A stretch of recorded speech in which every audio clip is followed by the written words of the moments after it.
ಇಡೀ ಕರಾವಳಿ ಭಾಗ ಭೀತಿ ಹುಟ್ಟಿಸುವಂತೆ ಮಾಡಿದಂತಹ ಹಿಂದೂ ಕಾರ್ಯಕರ್ತ ಸುಹಾಸ್ ಶೆಟ್ಟಿ ಕೊಲೆ ಪ್ರಕರಣ. ಈ ಕೊಲೆ ಪ್ರಕರಣ ವೈಯಕ್ತಿಕ ದ್ವೇಷದಿಂದಲೋ ಅಥವಾ ಧರ್ಮ ದ್ವೇಷದಿಂದಲೋ ಅನ್ನುವಂತಹ ಹಲವು ಪ್ರಶ್ನೆಗಳಿಗೆ ಅಧಿಕೃತವಾಗಿರುವಂತಹ ಉತ್ತರವನ್ನು ಇವತ್ತು ಮಂಗಳೂರು ಪೊಲೀಸ್ ಕಮಿಷನರ್ ಅವರು ನೀಡಿದ್ದಾರೆ. ಅಂದರೆ 2027ರಲ್ಲಿ ಸುರತ್ಕಲ್ನಲ್ಲಿ ಹತ್ಯೆಯಾಗಿರುವಂತಹ ಫಾಜಿಲ್ ಹತ್ಯೆಗೆ ಪ್ರತೀಕಾರವಾಗಿ ಸುಹಾಸ್ ಶೆಟ್ಟಿಯ ಮರ್ಡರ್ ಆಯಿತು ಅನ್ನುವಂತಹ ಪ್ರಶ್ನೆಗಳ ನಡುವೆ ಮತ್ತೊಂದು ವೈಯಕ್ತಿಕ ದ್ವೇಷವೂ ಕೂಡ ಇದರಲ್ಲಿ ಇದೆಯಂತೆ. ಇವೆಲ್ಲದರ ಜೊತೆಗೆ ಧರ್ಮ ದ್ವೇಷದಿಂದ ಈ ಒಂದು ಹತ್ಯೆ ನಡೆದಿದ್ಯಾ ಅನ್ನುವಂತಹ ಪ್ರಶ್ನೆಗಳ ನಡುವೆ ಒಟ್ಟು 8 ಮಂದಿ ಆರೋಪಿಗಳನ್ನ ಈ ಒಂದು ಪ್ರಕರಣದಲ್ಲಿ ಬಂಧಿಸಲಾಗಿದೆ. ಈ ಬಗ್ಗೆ ಮಂಗಳೂರು ಪೊಲೀಸ್ ಕಮಿಷನರ್ ಅನುಪಮ್ ಅಗರ್ವಾಲ್ ಅವರು ಅಧಿಕೃತವಾಗಿ ಸುದ್ದಿಗೋಷ್ಠಿಯಲ್ಲಿ ಮಾಹಿತಿಯನ್ನ ನೀಡಿದ್ದಾರೆ. ಪೇಜಾವರ ಗ್ರಾಮದ ಶಾಂತಿಗುಡ್ಡೆ ನಿವಾಸಿ ಅಬ್ದುಲ್ ಸಫ್ವಾನ್ 29 ವರ್ಷ, ಬಜ್ಪೆ ನಿವಾಸಿ ನಿಯಾಸ್ 28 ವರ್ಷ, ಕೆಂಜಾರು ನಿವಾಸಿ ಮಹಮ್ಮದ್ ಮುಜಮಿಲ್ 32 ವರ್ಷ, ಕೆಳವಾರು ನಿವಾಸಿ ಕಲಂದರ್ ಶಾಫಿ 31 ವರ್ಷ, ಜೋಕಟ್ಟೆ ನಿವಾಸಿ ಮಹಮ್ಮದ್ ರಿಜ್ವಾನ್ 28 ವರ್ಷ, ಆದಿಲ್ ಮೆಹರೂಫ್ ಹಾಗೂ ಚಿಕ್ಕಮಗಳೂರಿನ ಕಳಸ ನಿವಾಸಿಗಳಾದ ರಂಜಿತ್ 19 ವರ್ಷ ಮತ್ತು ನಾಗರಾಜ್ 20 ವರ್ಷ ಬಂಧಿತ ಆರೋಪಿಗಳಾಗಿದ್ದಾರೆ. ಅಂದ್ರೆ ಇಲ್ಲಿ ನಾವು ಗಮನಿಸಬೇಕಾಗಿರುವಂಥದ್ದು, ಇಲ್ಲಿ ಇಬ್ಬರು ಬಾಡಿಗೆ ಹಿಂದೂಗಳು ಕೂಡ ಈ ಒಂದು ಕೃತ್ಯದಲ್ಲಿ ಭಾಗಿಯಾಗಿದ್ದಾರೆ ಅನ್ನುವಂತಹ ಮಾಹಿತಿಯನ್ನ ಮಂಗಳೂರು ಪೊಲೀಸ್ ಕಮಿಷನರ್ ಅವರು ನೀಡಿದ್ದಾರೆ.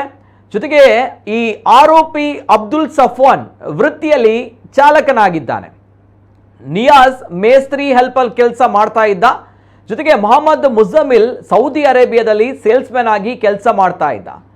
ಇನ್ನು 4 ತಿಂಗಳ ಹಿಂದೆ ಊರಿಗೆ ಮರಳಿದ್ದಂತಹ ಮುಜಮಿಲ್ ಜೊತೆಗೆ ಕಲಂದರ್ ಶಾಫಿ ಬೆಂಗಳೂರಿನಲ್ಲಿ ಸೇಲ್ಸ್ಮ್ಯಾನ್ ಆಗಿದ್ದ. ಹೀಗೆ ಮೊಹಮ್ಮದ್ ರಿಜ್ವಾನ್ ಕೂಡ ಸೌದಿ ಅರೇಬಿಯಾದಲ್ಲಿ ಕೆಲಸವನ್ನ ಮಾಡ್ತಾ ಇದ್ದ. ಇನ್ನು ಆರೋಪಿ ಆದಿಲ್ ಮೆಹರೂಫ್ ಈ ಹಿಂದೆ 2022ರಲ್ಲಿ ಕೊಲೆಯಾದ ಫಾಜಿಲ್ ಅವರ ಸಹೋದರನಾಗಿದ್ದಾನೆ. ಆರೋಪಿ ರಂಜಿತ್ ವೃತ್ತಿಯಲ್ಲಿ ಚಾಲಕನಾಗಿ ದುಡಿತಾ ಇದ್ದ. ಇನ್ನು ಆರೋಪಿ ನಾಗರಾಜ್ ಶಾಮಿಯಾನ ಅಂಗಡಿಯೊಂದರಲ್ಲಿ ಕೆಲಸ ಮಾಡ್ತಾ ಇದ್ದ. ಸುಹಾಸ್ ಶೆಟ್ಟಿ ಕೊಲೆ ಪ್ರಕರಣದಲ್ಲಿ ಒಟ್ಟು 10 ಮಂದಿ ಆರೋಪಿಗಳಿದ್ದಾರೆ. ಈ ಬಗ್ಗೆ 8 ಮಂದಿಯ ಬಂಧನವಾಗಿದೆ. ಇನ್ನೂ 2 ಬಂಧನಕ್ಕೆ ಬಾಕಿ ಇದ್ದಾರೆ. ಇನ್ನು ಆರೋಪಿಗಳು ಸುಹಾಸ್ ಕೊಲೆಗೆ ಇದಕ್ಕೂ ಮೊದಲು ಕೂಡ 2 ಬಾರಿ ಸ್ಕೆಚ್ ಮಾಡಿದ್ರಂತೆ.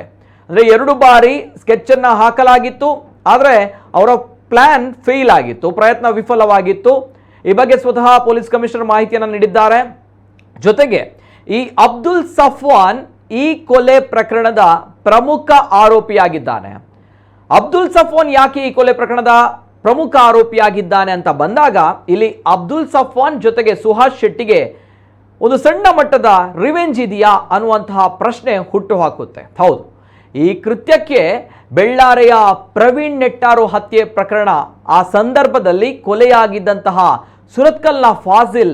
ಸುರತ್ಕಲ್ನ ಫಾಜಿಲ್ನ ಸಹೋದರ ಆದಿಲ್ ಮೆಹರೂಫ್ನ ಸಹಕಾರವನ್ನ ಅಂದರೆ ಸಹಾಯವನ್ನ ಈ ಸಫ್ವಾನ್ ಪಡೆದುಕೊಂಡಿದ್ದಾನೆ ಎಂದು ಕಮಿಷನರ್ ತಿಳಿಸಿದ್ದಾರೆ. ಯಾಕಂದ್ರೆ ಇಲ್ಲಿ 2023ರಲ್ಲಿ ಸಫ್ವಾನ್ ಮೇಲೆ ಮಾರಣಾಂತಿಕ ಹಲ್ಲೆಯಾಗಿತ್ತು. ಈ ಸಫ್ವಾನ್ ಮೇಲೆ ಮಾರಣಾಂತಿಕವಾಗಿರುವಂತಹ ಹಲ್ಲೆ ನಡೆಸಿರುವಂಥದ್ದು ಈ ಸುಹಾಸ್ ಶೆಟ್ಟಿ ಜೊತೆಗೆ ಅವರ ಸ್ನೇಹಿತರು. ಅಂದರೆ ಸುಹಾಸ್ ಶೆಟ್ಟಿ ತನ್ನ ಸ್ನೇಹಿತರಾದ ಪ್ರಶಾಂತ್ ಮತ್ತು ಧನರಾಜ್ ಜೊತೆ ಸೇರಿ ಸಫ್ವಾನ್ ಮೇಲೆ ಹಲ್ಲೆ ನಡೆಸಿದ್ರು. ಜೊತೆಗೆ ಸಫ್ವಾನ್ಗೆ ತನ್ನನ್ನ ಸುಹಾಸ್ ಕೊಲೆ ಮಾಡಬಹುದೆಂಬ ಆತಂಕವಿತ್ತಂತೆ. ಹಾಗಾಗಿ ಸುಹಾಸ್ನನ್ನೇ ಕೊಲೆ ಮಾಡಲು ತೀರ್ಮಾನಿಸಿದ್ದ ಸಫ್ವಾನ್. ಇದಕ್ಕೆ ಫಾಜಿಲ್ ಸಹೋದರ ಆದಿಲ್ನ ಸಹಾಯ ಪಡೆದು ಯೋಜನೆಯನ್ನು ಕೂಡ ರೂಪಿಸಿದ್ದ ಸಫ್ವಾನ್. ಜೊತೆಗೆ ಮತ್ತೊಂದು ಇಂಟ್ರೆಸ್ಟಿಂಗ್ ಆಗಿರುವಂತಹ ವಿಚಾರ ಅಂತ ಬಂದಾಗ, ಸುಹಾಸ್ ಶೆಟ್ಟಿ ಕೊಲೆಗೆ 5 ಲಕ್ಷ ರೂಪಾಯಿಯನ್ನ ಪಡೆದುಕೊಂಡಿದ್ದಂತೆ ಸಫ್ವಾನ್. ಅಂದರೆ ಸುಹಾಸ್ ಕೊಲೆಗೆ 5 ಲಕ್ಷ ರೂಪಾಯಿ ನೀಡುವುದಾಗಿ ಆದಿಲ್ ಅಂದರೆ ಫಾಜಿಲ್ ಸಹೋದರ ಆದಿಲ್ ಭರವಸೆಯನ್ನ ನೀಡಿದ್ದಂತೆ. ಹಾಗಾಗಿ 3 ಲಕ್ಷ ರೂಪಾಯಿ ಮುಂಗಡವನ್ನ ಪಾವತಿ ಮಾಡಿದ್ದಂತೆ. ಬಳಿಕ ಸುಹಾಸ್ ಹತ್ಯೆಗಾಗಿ ತಂಡವನ್ನ ರಚಿಸಲಾಗಿದೆ. ನಿಯಾಜ್ನ ಸ್ನೇಹಿತರಾದ ಕಳಸ ಮೂಲದ ರಂಜಿತ್ ಮತ್ತು ನಾಗರಾಜ್ನನ್ನ ಸಂಪರ್ಕಿಸಿ ಕರೆಸಿಕೊಂಡಿದ್ದ ಯಾರು ಸಫ್ವಾನ್. ಅಂದರೆ ಈ ಮೂಲಕ 2 ಬಾಡಿಗೆ ಹಿಂದೂಗಳು ಕೂಡ ಈ ಒಂದು ಪ್ರಕರಣದಲ್ಲಿ ಭಾಗಿಯಾಗಿದ್ದಾರೆ. ಕಳಸ ಮೂಲದ ರಂಜಿತ್ ಮತ್ತು ನಾಗರಾಜ್ ಇಬ್ಬರನ್ನು ಕೂಡ ಈ ಪ್ರಕರಣದಲ್ಲಿ ಬಂಧಿಸಲಾಗಿದೆ. 2 ದಿನಗಳಿಂದ ಅವರು ಸಫ್ವಾನ್ ಮನೆಯಲ್ಲಿದ್ದರು. 2 ದಿನಗಳಿಂದಲೇ ಸಫ್ವಾನ್ ಮನೆಯಲ್ಲಿ ಈ ಒಂದು ಹತ್ಯೆಗೆ ಪ್ಲಾನ್ ಅನ್ನು ಮಾಡ್ತಾ ಇದ್ರಂತೆ. ಮೇ 1ರಂದು ಸುಹಾಸ್ನ ಚಲನವಲನ ಗಮನಿಸಿ ಕೊಲೆ ಮಾಡಿದ್ದಾರೆ ಎಂದು ಕಮಿಷನರ್ ವಿವರಿಸಿದ್ದಾರೆ. ದಿನಾಂಕ 1/5 ಸಾಯಂಕಾಲ 8:30 8:40 ಕಿನ್ನಿಪದು ಏರಿಯಾದಲ್ಲಿ ಒಂದು ಇನ್ಸಿಡೆಂಟ್ ನಡೆದಿತ್ತು. ತಮ್ಮೆಲ್ಲರಿಗೂ ಗೊತ್ತಿರೋ ಹಾಗೆ ಆ ಸಮಯದಲ್ಲಿ ಒಂದು ಇನೋವಾ ಕಾರಲ್ಲಿ ಬಜ್ಪೆ ಒಬ್ಬ ರೌಡಿ ಶೀಟರ್ ಸುಹಾಸ್ ಶೆಟ್ಟಿ ತಮ್ಮ ಸ್ನೇಹಿತರ ಜೊತೆಗೆ ಆ ಕಾರಲ್ಲಿ ಪ್ರಯಾಣ ಮಾಡ್ತಾಯಿದ್ರು. ಒಟ್ಟಾರೆ ಆ ಕಾರಲ್ಲಿ 6 ಜನ ಇದ್ದರು. ಏಕಾಏಕಿ ಒಂದು ಬೊಲೆರೋ ಪಿಕಪ್ ಕಾರ್ ಅವ್ರಿಗೆ ಅಡ್ಡ ಬಂದು ನಿಲ್ಲಿಸ್ಲಿಕ್ಕೆ ಪ್ರಯತ್ನ ಮಾಡಿದರು. ಅಟ್ ದ ಸೇಮ್ ಟೈಮ್ ಒಂದು ಸ್ವಿಫ್ಟ್ ಕಾರಲ್ಲಿ ಕೂಡ ಬಂದು ಕೆಲವು ಜನ ಅವ್ರ ಮೇಲೆ ನುಗ್ಗಿ ಅವ್ರ ಮೇಲೆ ಹಲ್ಲೆ ಮಾಡಲಿಕ್ಕೆ ಪ್ರಯತ್ನ ಮಾಡಿದರು. ಆರೋಪಿಗಳು ಆ ವಿಕ್ಟಿಮ್ ಸುಹಾಸ್ ಶೆಟ್ಟಿ ಮೇಲೆ ಮಣ್ಣಂತಿಗೆ ಹಲ್ಲೆ ಮಾಡಿದ್ದಾರೆ. ಆ ಸಂದರ್ಭದಲ್ಲಿ ಸುಮಾರು 6 ಜನ ಸೇರಿ ಅವ್ರ ಮೇಲೆ ಹಲ್ಲೆ ಮಾಡಿದರು. ಅವ್ರ ಮೇಲೆ ಮಚ್ಚುವಿಂದ, ತಲವಾರಿಂದ, ಬೇರೆ ಬೇರೆ ಉಪಕರಣದಿಂದ ಹಲ್ಲೆ ಮಾಡಿದ್ದಾರೆ. ಆ ಸಮಯದಲ್ಲಿ ಸುಹಾಸ್ ಶೆಟ್ಟಿಗೆ ತುಂಬ ತೀವ್ರ ಗಾಯದು ಪೆಟ್ಟು ಬಿತ್ತು. ಆಮೇಲೆ ಅವ್ರ ಅಸೋಸಿಯೇಟ್ ಮೇಲೆ ಕೂಡ ಇಂಜರೀಸ್ ಆಯಿತು. ಇಮಿಡಿಯೇಟ್ಲಿ ಅವರು ಅಲ್ಲಿಂದ AG ಹಾಸ್ಪಿಟಲ್ಗೆ ಶಿಫ್ಟ್ ಆಗಿದ್ದು. ಸ್ಥಳೀಯ ಪೊಲೀಸ್ಗೆ ಇದು ಮಾಹಿತಿ ಸಿಕ್ಕಿದ ನಂತರ ಇಮಿಡಿಯೇಟ್ಲಿ ನಾವು ಸ್ಥಳಕ್ಕೆ ಭೇಟಿ ಕೊಟ್ಟು ಪರಿಶೀಲನೆ ಮಾಡಿದ್ದೀವಿ. ಇಮಿಡಿಯೇಟ್ಲಿ AG ಹಾಸ್ಪಿಟಲ್ಗೆ ನಮ್ಮ ಟೀಮ್ ಅವರು ಅಲ್ಲಿ ವಿಸಿಟ್ ಮಾಡಿದ್ದಾರೆ. AG ಹಾಸ್ಪಿಟಲಲ್ಲಿ ಸುಹಾಸ್ ಶೆಟ್ಟಿಗೆ ಅದು ಬಚಾವ್ ಮಾಡಲಿಕ್ಕೆ ಪ್ರಯತ್ನ ಮಾಡಿದ್ದಾರೆ. ಆದರೆ ಸುಮಾರು 15-20 ನಿಮಿಷ ನಂತರ ಹಿ ವಾಸ್ ಡಿಕ್ಲೇರ್ಡ್ ಡೆಡ್. ನಂತರ ಈ ಕೇಸ್ದು ನಾವು ಬಜ್ಪೆ ಪೊಲೀಸ್ ಸ್ಟೇಷನ್ನಲ್ಲಿ ಕೇಸ್ ರಿಜಿಸ್ಟರ್ ಮಾಡಿಕೊಂಡು ಆ ಕೇಸ್ದು ಮುಂದಿನ ತನಿಖೆ ಪ್ರಾರಂಭ ಮಾಡಿದ್ದೀವಿ. ಆವಾಗಲೇ ತಮ್ಮೆಲ್ಲರಿಗೆ ಗೊತ್ತಿರೋ ಹಾಗೆ 1-2 ವಿಡಿಯೋಗಳು ವೈರಲ್ ಆಗಿತ್ತು. ಅದರಲ್ಲಿ ಆರೋಪಿಗಳು ಸುಹಾಸ್ ಶೆಟ್ಟಿ ಮೇಲೆ ಮರಣಾಂತಿಕ ಹಲ್ಲೆ ಮಾಡ್ತಾಯಿದ್ರು. ಸೊ ಆ ವಿಡಿಯೋಗಳದ್ದು ನಾವು ಫೊರೆನ್ಸಿಕ್ ಅನಾಲಿಸಿಸ್ ಮಾಡಿ ಅದರಲ್ಲಿ ಯಾರ್ಯಾರು ವಿಸಿಬಲ್ ಇದ್ದರು ಅವ್ರದ್ದು ಹೆಸರುಗಳು ಐಡೆಂಟಿಫೈ ಮಾಡಿದ್ದೀವಿ. ನಂತರ ನಮ್ಮ ತಂಡಗಳು ಅವರೆಲ್ಲರದ್ದು ಐಡೆಂಟಿಫಿಕೇಷನ್ ಮಾಡಿ ಅವ್ರಿಗೆ ಹಿಡಿಗೆ ಪ್ರಯತ್ನ ಮಾಡಿದ್ದಾರೆ. ನಿನ್ನೆ ರಾತ್ರಿ ನಾವು ಈ ಕೇಸ್ ಸಂಬಂಧಪಟ್ಟ 8 ಜನಕ್ಕೆ ದಸ್ತಗಿರಿ ಮಾಡಿದ್ದೀವಿ. ಈ ಕೇಸಲ್ಲಿ ಮೊದಲೇ ಆರೋಪಿ ಅಬ್ದುಲ್ ಸಫ್ವಾನ್, ಇವರು ಮುಖ್ಯವಾಗಿ ಶಾಂತಿಗುಡ್ಡೆ ವಿಲೇಜಿಂದ. ಅಬ್ದುಲ್ ಸಫಾನ್ ಮೇಲೆ 2023ಯಲ್ಲಿ ಒಂದು ಮರಣಾಂತಿಕ ಹಲ್ಲೆ ಆಗ್ತದೆ. ಆವಾಗ ಧನ್ರಾಜ್ ಮತ್ತು ಪುನೀತ್ ಮತ್ತು ಪ್ರಶಾಂತ್ ಅಂತವರು ಹಲ್ಲೆ ಮಾಡಿ ಅವ್ರಿಗೆ ಗಾಯ ಮಾಡ್ತಾರೆ. ಸೊ ಸೂರತ್ಕಲ್ಲಲ್ಲಿ 2023ರಲ್ಲಿ ಒಂದು ಕೇಸ್ ದಾಖಲಾಗ್ತದೆ. ಪ್ರಶಾಂತ್ ಮತ್ತು ಧನ್ರಾಜ್ ಇವರು ಸುಹಾಸ್ ಶೆಟ್ಟಿದು ಸ್ನೇಹಿತರುಗಳು. ಸೊ ನಂತರ ಇವರು ಎಲ್ಲ ಜೈಲಿಗೆ ಹೋಗ್ತಾರೆ. ಆದ ನಂತರ ಕೆಲವು ಕಾರಣದಿಂದ ಸಫ್ವಾನ್ ಅಂದ್ಕೊಂಡಿದ್ದು ದಟ್ ಸುಹಾಸ್ ಶೆಟ್ಟಿ ಒಂದು ದಿವಸ ಅವ್ರಿಗೆ ಕೊಲೆ ಮಾಡ್ತಾನೆ ಅಂತ. ಸೊ ಈ ವಿಷಯ ಅವರು ತಮ್ಮ ಸ್ನೇಹಿತರು ಮುಜಾಮಿಲ್ ಜೊತೆಗೆ ಚರ್ಚೆ ಮಾಡ್ತಾನೆ ಮತ್ತು ನಿಯಾಜ್ ಜೊತೆಗೆ ಚರ್ಚೆ ಮಾಡ್ತಾನೆ. ಈ ಮುಜಾಮಿಲ್ ಮತ್ತು ನಿಯಾಜ್ ಕೂಡ ಸ್ಥಳೀಯ ನಿವಾಸಿಗಳು. ಸೊ ಇವರು ಚರ್ಚೆ ಮಾಡುವಾಗ ಒಬ್ಬ ಅವರು ನೋನ್ ಮಂದಿ ಮುಖಾಂತರ ಒಬ್ಬ ಆದಿಲ್ ಮೆಹರೂಫ್ಗೆ ಭೇಟಿ ಮಾಡ್ತಾರೆ. Adil Mehroof is younger brother of Fazil. ಅವ್ರದ್ದು 2022 ಅಲ್ಲಿ ಕೊಲೆ ಆಗಿತ್ತು. ಸೊ ಕೊಲೆ ಮುಖ್ಯ ಆರೋಪಿ ಸುಹಾಸ್ ಶೆಟ್ಟಿ ಆ ಪ್ರಕರಣದಲ್ಲಿ 1 ವರ್ಷ ಜೈಲಲ್ಲಿದ್ದರು. ನಂತರ ಕಳೆದ ವರ್ಷ ಜೈಲಿಂದ ಆಚೆ ಬಂದಿದ್ದರು. ಸೊ ಆದಿಲ್ ಜೊತೆ ಮಾತಾಡಿಕೊಂಡು ಅವರು ಅವ್ರಿಗೆ ಫಿನಿಷ್ ಮಾಡಲಿಕ್ಕೆ ಒಂದು ಸ್ಕೆಚ್ ಹಾಕ್ತಾರೆ. ಆ ಸಮಯದಲ್ಲಿ ಒಟ್ಟಾರೆ ಒಂದು 5 ಲಕ್ಷದ ಮಾತುಗಳು ಆಗ್ತದೆ. 3 ಲಕ್ಷ ಆದಿಲ್ ಇವ್ರಿಗೆ ಅಡ್ವಾನ್ಸ್ ಕೊಡ್ತಾರೆ.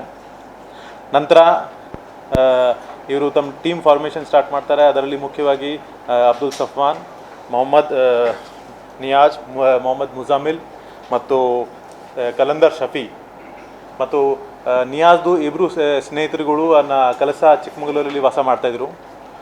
ರಂಜಿತ್ ಮತ್ತು ನಾಗರಾಜ್ ಅವರೇ ಕೂಡ ಅವರು ಕರೀತಾರೆ. 15 ದಿವಸ ಹಿಂದೆ ನಾಗರಾಜ್ ಮತ್ತು ರಂಜಿತ್ ಕೂಡ ಬಂದು ಸಫಾನ್ ಮನೆಯಲ್ಲಿ ವಾಸ ಮಾಡಿದ್ದಾರೆ. ನಂತರ ಇವರು ಸ್ವಲ್ಪ ಇವರಿಗೆ ಫಾಲೋಅಪ್ ಮಾಡಿದ್ದಾರೆ.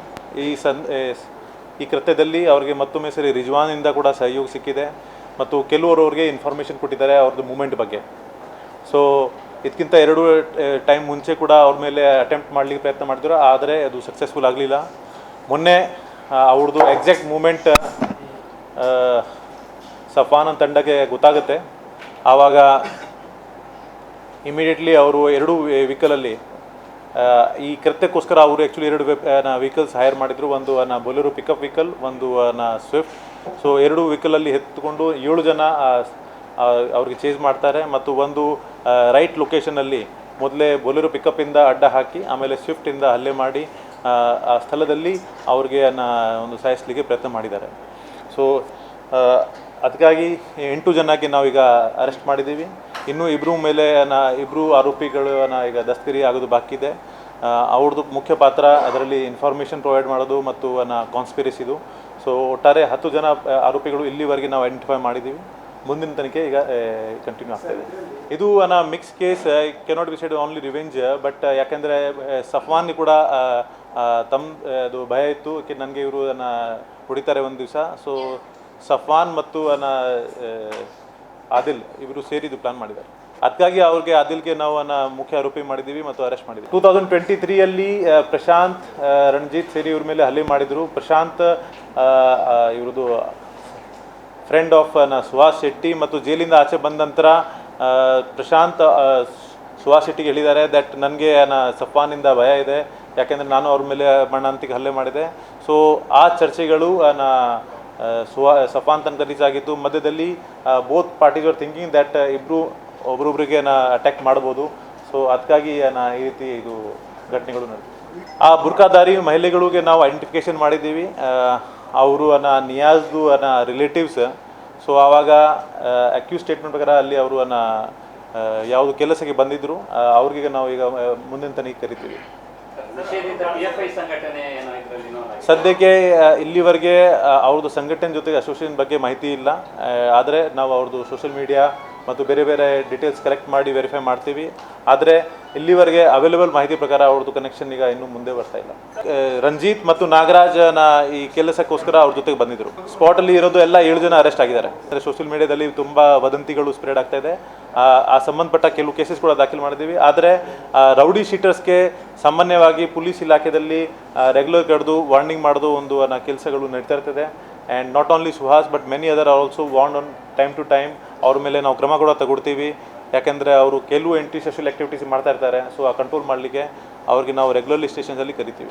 Will not say communal, but ಆದಿಲ್ದು ಇಂಟೆನ್ಷನ್ ಮತ್ತು ಸಫ್ವಾನ್ದು ಇಂಟೆನ್ಷನ್ ಮ್ಯಾಚ್ ಆಯಿತು and that's why they partner.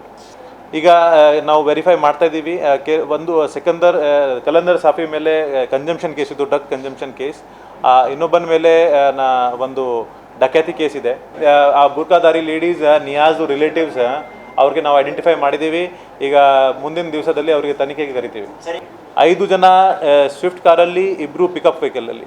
Pickup owner identify ಆಗಿದೆ, ಅವ್ರಿಗೆ ನಾವು ಸ್ಟೇಷನ್ಗೆ ಕರೆದಿದ್ದೀವಿ, ವಿಚಾರಣೆ ಮಾಡ್ತಾ ಇದ್ದೀವಿ. ಇಲ್ಲ, this was there third attempt. So ಅದಕ್ಕಿಂತ ಮುಂಚೆ ಕೂಡ ಅವರು 2 ಟೈಮ್ ಅಟೆಂಪ್ಟ್ ಮಾಡಿದರು. ಆವಾಗ ಇವ್ರದ್ದು ಕೆಲವು ಟೀಮ್ ಮೆಂಬರ್ಸ್ ಆ ಸ್ಪಾಟಲ್ಲಿ ಇರಲಿಲ್ಲ, ಸ್ಪಾಟಿಂದ ತುಂಬ ದೂರ ಇತ್ತು, ಅದಕ್ಕಾಗಿ ಅವ್ರಿಗೆ ಮೊಬಿಲೈಸ್ ಮಾಡಲಿಕ್ಕೆ ಆಗಲಿಲ್ಲ.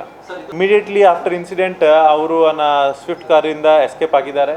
ಆಮೇಲೆ ಕೆಲವು ಡಿಸ್ಟೆನ್ಸ್ ನಂತರ ಅವರು ಆ ಸ್ವಿಫ್ಟ್ ಕಾರ್ಗೆ ಬಿಟ್ಟು ಬೇರೆ ಕಡೆ ಅದು ಹೈಡ್ ಆಗಿ ಆಮೇಲೆ ಎಸ್ಕೇಪ್ ಮಾಡಲಿಕ್ಕೆ ಪ್ರಯತ್ನ ಮಾಡ್ತಾಯಿದ್ರು. ಯಾಕೆಂದರೆ ಆ ದಿವಸ ಪೊಲೀಸ್ದು ಚೆಕಿಂಗ್ ತುಂಬ ನಡೀತಾ ಇತ್ತು. So they were hiding at a safe place somewhere between Bajpe and Moodbidri. ಆವಾಗ ನಾವು ನಮ್ಮ ಹ್ಯೂಮನ್ ಇಂಟೆಲಿಜೆನ್ಸ್ ಮತ್ತು ಟೆಕ್ನಾಲಜಿಕಲ್ ಇಂಟೆಲಿಜೆನ್ಸ್ ಬಳಕೆ ಮಾಡಿ ಅವ್ರಿಗೆ ಟ್ರ್ಯಾಕ್ ಮಾಡಿದ್ದೀವಿ.